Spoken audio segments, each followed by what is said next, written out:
తెలంగాణ రాజకీయ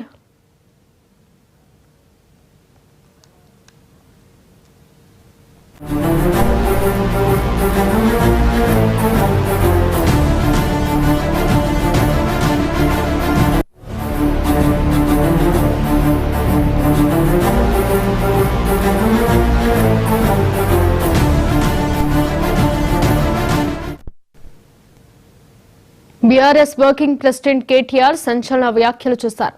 ఈ formula racing కేసులో ఏసీబీ విచారణకు వెళ్లే ముందు తెలంగాణ భవన్ వద్ద ఆయన మీడియాతో మాట్లాడారు. తాను కేసులకు భయపడే వ్యక్తిని కాదన్నారు. విచారణకు 100 సార్లు పిలిచినా హాజరవుతానన్నారు. అరెస్టులకు తాను భయపడేది లేదని కేటీఆర్ స్పష్టం చేశారు. ఓవైపు కేటీఆర్ అరెస్టుకు రంగం సిద్దమవుతుందన్న ప్రచారం జరుగుతున్న నేపథ్యంలో కేటీఆర్ వ్యాఖ్యలు ప్రాధాన్యతను సంతరించుకున్నాయి.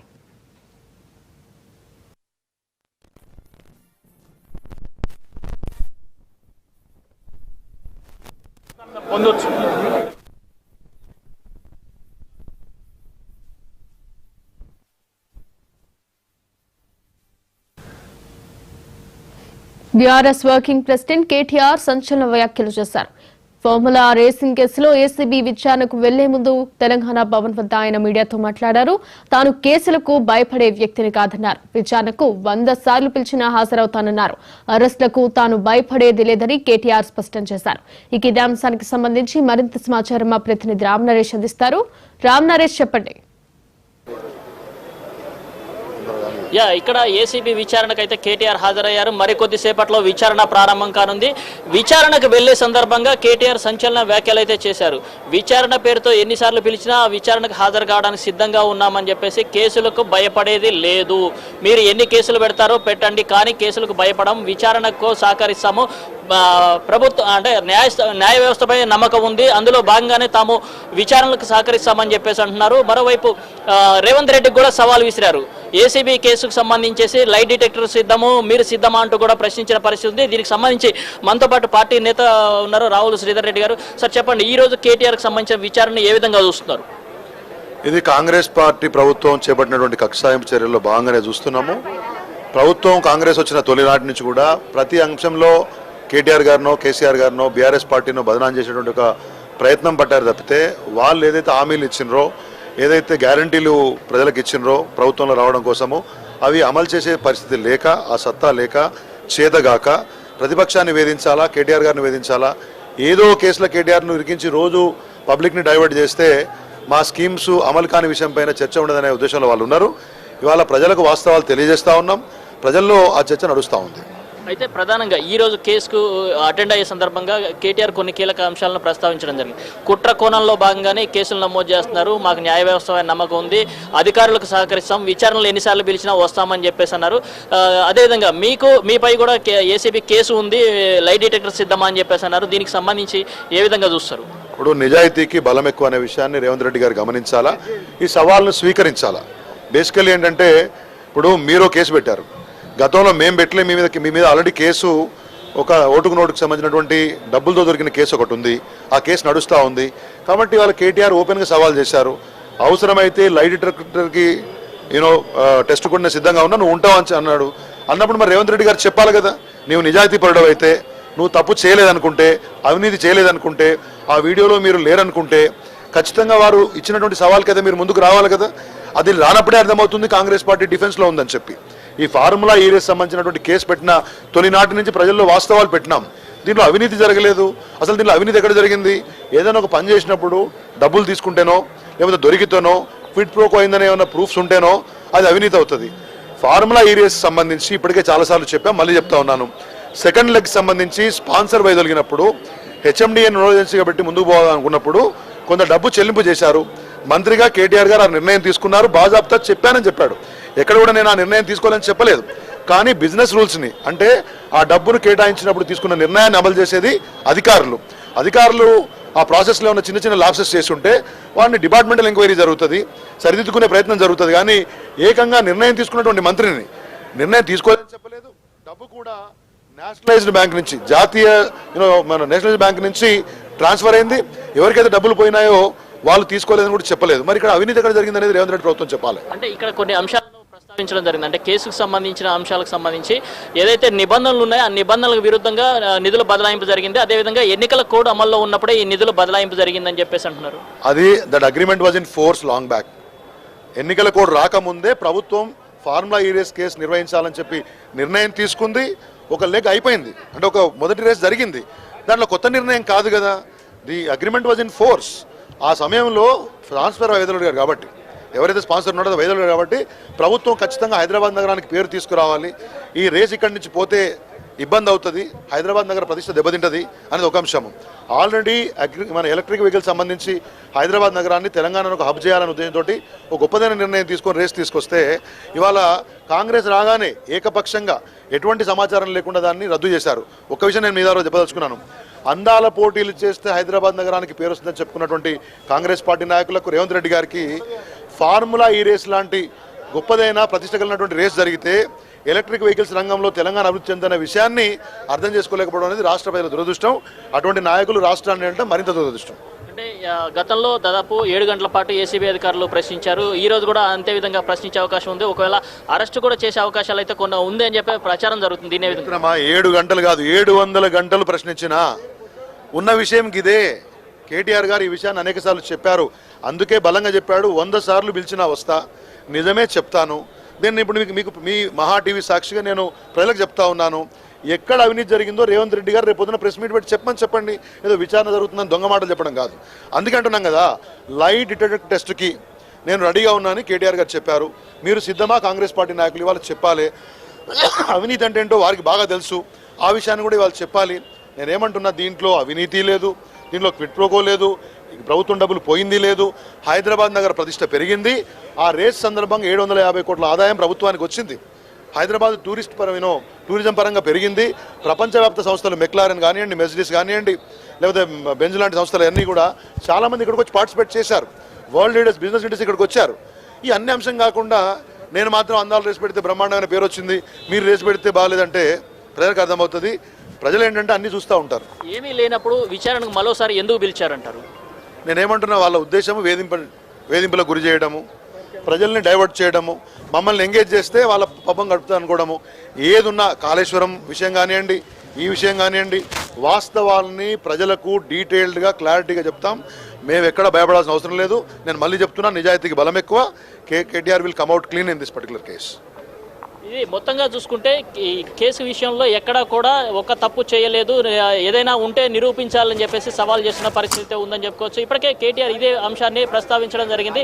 గతంలో విచారణకు వెళ్లే సందర్భంలో కూడా కేటీఆర్ క్లియర్గా చెప్పడం జరిగింది, ఎక్కడా కూడా ఒక పైసా అవినీతి జరగలేదు, ఏదైతే నిధులు ఉన్నాయో ఆ నిధులు బదలాయింపు జరిగింది. కాబట్టి అదే అంశాన్ని ఏసీబీ అధికారులు విచారణ సందర్భంగా చెప్పడం జరిగింది. మరోసారి విచారణ పిలిచినా కూడా అదే అంశాలను ప్రస్తావిస్తా అని చెప్పేసి అన్నారు. అయితే గతంలో విచారణ చేసిన సందర్భంగా 7 గంటల పాటు విచారించిన అధికారులు ఏం తేల్చారనేది తెలియదు. కానీ మరోసారి విచారణకు పిలిచారు. ఇప్పుడు దాదాపు మళ్ళీ ఈరోజు సాయంత్రం వరకు విచారించే అవకాశాలు అయితే కనిపిస్తున్నాయని చెప్పుకోవచ్చు. ఎందుకంటే ఇక్కడ ఈ కేసుకు సంబంధించి అంశాలు ఏదైతే ఉన్నాయో, అంటే నిధుల ట్రాన్స్ఫర్ అనేది పక్కాగా ఉంది, ట్రాన్స్పరెంట్గా ఉంది. కాకపోతే కొన్ని అంశాలు ఏదైతే ఉన్నాయో, ఆర్బీఐ గైడ్లైన్స్ కానీ అదేవిధంగా ఫెమా నిబంధనల ఉల్లంఘన, ఈ 2 అంశాలను ఎక్కువగా కోట్ చేసే అవకాశాలు ఎక్కువగా కనపడుతున్నాయి. వీటికి సంబంధించి ఏసీబీ ఏ విధంగా ప్రశ్నిస్తుందనేది చూడాల్సిన పరిస్థితి ఉంది. దీనికి సంబంధించి కేటీఆర్ అయితే ఫుల్గా ప్రిపేర్ అయ్యారు. దీనికి సంబంధించి ఏ ప్రశ్న అడిగినా కూడా ఏసీబీ అధికారులు ఏ ప్రశ్న అడిగినా దానికి సమాధానం చెప్పేందుకు సిద్ధంగా ఉన్నామని చెప్పేసి అన్నారు. కొద్దిసేపటి క్రితం ఆయన ఏసీబీ కార్యాలయం లోపలికి వెళ్ళారు. మరి కొద్దిసేపట్లో విచారణ అయితే ప్రారంభం అవుతుంది. విచారణ సంబంధించి 3 అధికారుల బృందం అయితే ఏర్పాటు చేయడం జరిగింది. ఆ 3 అధికారులు 1 by 1 కేటీఆర్ను ప్రశ్నించే అవకాశాలు అయితే ఉన్నాయి. గతంలో లాగే సాయంత్రం వరకు విచారిస్తారా, లేకపోతే మధ్యాహ్నం తర్వాత ఈ విచారణ క్లోజ్ అవుతుందో చూడాల్సిన పరిస్థితి ఉంది. ఎందుకంటే గతంలో ఏదైతే 6వ తారీఖు జనవరి 6వ తారీఖున విచారణకు రమ్మని చెప్పేసి అన్నారు. ఆ విచారణ సందర్భంగా కేటీఆర్ అక్కడికి వెళ్ళినప్పుడు న్యాయవాదుల సమక్షంలో విచారణ చేయాలన్నారు. దానికి ఏసీబీ అధికారులు ఒప్పుకోవడంతో ఆయన తిరిగి వెనక్కి వచ్చారు. ఆ తర్వాత జనవరి 9వ తేదీన విచారణకు హాజరవ్వడం జరిగింది. జనవరి 9వ తారీఖు ఉదయం 10 గంటలకు వెళ్ళిన ఆయన దాదాపు 7 గంటల పాటు విచారణ ఎదుర్కొన్నారు. ఆ విచారణ ఎదుర్కొన్న తర్వాత చాలా కీలక అంశాలను ప్రస్తావించడం జరిగింది. అక్కడ నుంచి విచారణ పూర్తయిన తర్వాత మరోసారి విచారణ పిలిచినా కూడా తాను సిద్ధంగా ఉన్నాను రావడానికి అని చెప్పేసి అన్నారు. అందులో భాగంగానే మొన్న నోటీసులు ఇచ్చారు. ఆ నోటీసుల తర్వాత మళ్ళీ కేటీఆర్ 16వ తారీఖు అటెండ్ కావాలన్నారు. ఈరోజు ఉదయం 10 గంటలకు విచారణకు హాజరు కావాలని చెప్పేసి నోటీసులు ఇచ్చిన నేపథ్యంలో కేటీఆర్ అయితే ఆన్ టైమ్ ఏసీబీ కార్యాలయానికి చేరుకున్నారు. అడ్వకేట్ సమక్షంలో విజిబుల్ అంటే అడ్వకేట్స్కి సంబంధించి విజిబుల్ డిస్టెన్స్లో ఈ విచారణ అయితే కొనసాగే అవకాశాలు ఉన్నాయి. 3 బృందంతో ఈ విచారణ అయితే కొనసాగే అవకాశాలు ఉన్నాయని చెప్పుకోవచ్చు. అందులో కొన్ని కీలక అంశాలను అయితే మీడియా ముందు కేటీఆర్ చెప్పడం జరిగింది. ఏదైతే విచారణ ఉందో ఆ విచారణకు సహకరిస్తాము, ఎన్నిసార్లు విచారణ పిలిచినా వస్తాము అని చెప్పేసి అన్నారు. మేము ఎక్కడ తప్పు చేయలేదు కాబట్టి మేము విచారణకు సిద్ధమని చెప్పేసి చెప్తున్నామని చెప్పి క్లియర్గా చెప్తున్నారు. ఎందుకు అంటే ఇక్కడ ఈ కేసు ఫస్ట్ డే 1 నుంచి కూడా ఆయన చెప్తూనే ఉన్నారు, ఎక్కడ కూడా అవినీతి జరగలేదు, అవినీతి ఉంటే ఏసీబీ విచారణ చేసి దాన్ని బయట పెట్టాలి అని చెప్పేసి ఆయన కూడా చెప్తున్నారు. దీనికి సంబంధించి ఈడీ కూడా విచారణ చేపట్టింది. ఈడీ కూడా ఇప్పటివరకు దానికి సంబంధించి ఇంకా ఏమి చెప్పలేని పరిస్థితి ఉంది. అంటే ఈ విచారణ కొనసాగుతూనే ఉందని చెప్పేసి అంటున్నారు. దీనికి సంబంధించి ఫార్ములా ఈ రేస్కు సంబంధించి 9th వెర్షన్ అయిపోయింది. 10th వెర్షన్ సంబంధించి నిధులు ఏదైతే గ్రీన్కో సంస్థ ఉందో ఆ సంస్థ నష్టాలు వచ్చిందని చెప్పేసి తప్పుకోవడంతో హెచ్ఎండిఏ ద్వారా నిధులు బదలాయింపు చేశాము. అది ఇండియన్ ఓవర్సీస్ బ్యాంకు ద్వారా ఈ నిధులు 2 విడతల్లో ట్రాన్స్ఫర్ చేశామని చెప్పేసి అన్నారు. దానికి సంబంధించి ఏదైతే ఎఫ్ఈఓ సంస్థ లండన్లో ఉన్న ఎఫ్ఈఓ సంస్థ ఉందో ఆ సంస్థ దానికి సంబంధించి మెయిల్ ద్వారా ఇన్ఫర్మేషన్ ఇచ్చింది. అయితే రేవంత్ రెడ్డి ప్రభుత్వం అధికారంలోకి వచ్చాక ఎఫ్ఈఓ సంస్థ ఆయనతో రేవంత్ రెడ్డితో చర్చలు జరిపింది. ఆ చర్చల తర్వాత వాళ్ళు దీన్ని క్యాబినెట్ అప్రూవల్ లేకుండా ఏకపక్షంగా 10th వెర్షన్ ఏదైతే ఉందో ఎఫ్ఈఓ ఫార్ములా రేస్కు సంబంధించి 10th వెర్షన్ ఏదైతే ఉందో ఆ 10th వెర్షన్ని ఏకపక్షంగా రద్దు చేశారు. ఈ రద్దు వల్ల ఏదైతే గతంలో చేసుకున్న ఒప్పందం ఉందో ఆ ఒప్పందం కూడా రద్దు అయింది. ఏకపక్షంగా రద్దు చేసిన రేవంత్ రెడ్డి పైనే కేసు నమోదు చేయాలని చెప్పేసి కూడా కేటీఆర్ గతంలో చెప్పారు. ఈ అంశాలనే కూడా ఈరోజు మళ్ళీ ప్రస్తావన తీసుకువచ్చారు. దీనికి సంబంధించి కూడా అంటే విచారణ సందర్భంగా ఈ అన్ని అంశాలను కూడా తాను ప్రస్తావిస్తానని చెప్పేసి కేటీఆర్ స్పష్టం చేసిన పరిస్థితి ఉంది. హారిక, అయితే రామ్ నరేష్ ఇంతకు ముందు విచారణకు పిలిచినప్పుడు గంటలు విచారించినా కూడా ఎలాంటి అంశాలు అయితే బయటకు రాలేదు. మళ్ళీ ఇప్పుడు రెండోసారి కూడా విచారణకు పిలుస్తున్నారు. ఇప్పుడైతే ఎలాంటి అంశాలు బయటకు వచ్చే అవకాశం కనిపిస్తుంది? ఎన్ఫోర్స్మెంట్ డైరెక్టరేట్ ఏం పేర్కొంటుంది?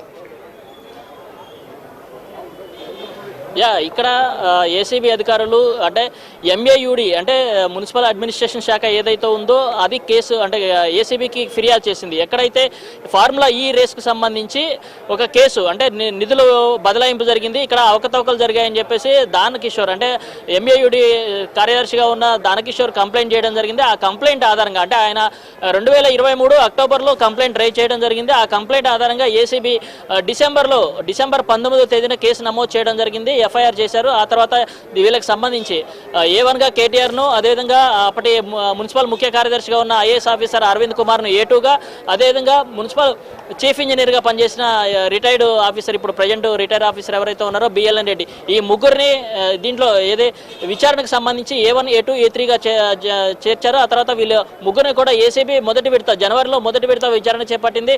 ఆ తర్వాత జనవరిలోనే ఈడీ కూడా ముగ్గురిని కూడా విచారించారు.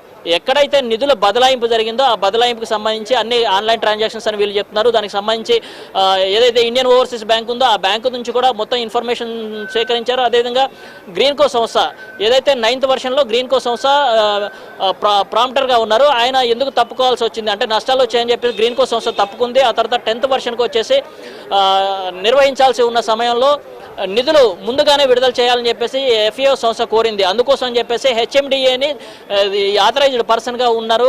ఏదైతే ఫార్ములా ఈ రేస్కు సంబంధించి హెచ్ఎండిఏ ఆధ్వర్యంలో నడుస్తుంది కాబట్టి హెచ్ఎండిఏలోని ఇండియన్ ఓవర్సీస్ బ్యాంక్ ఏదైతే ఉందో ఆ బ్యాంకు నుంచి 2 విడతల్లో నిధులు బదలాయింపు చేశారు.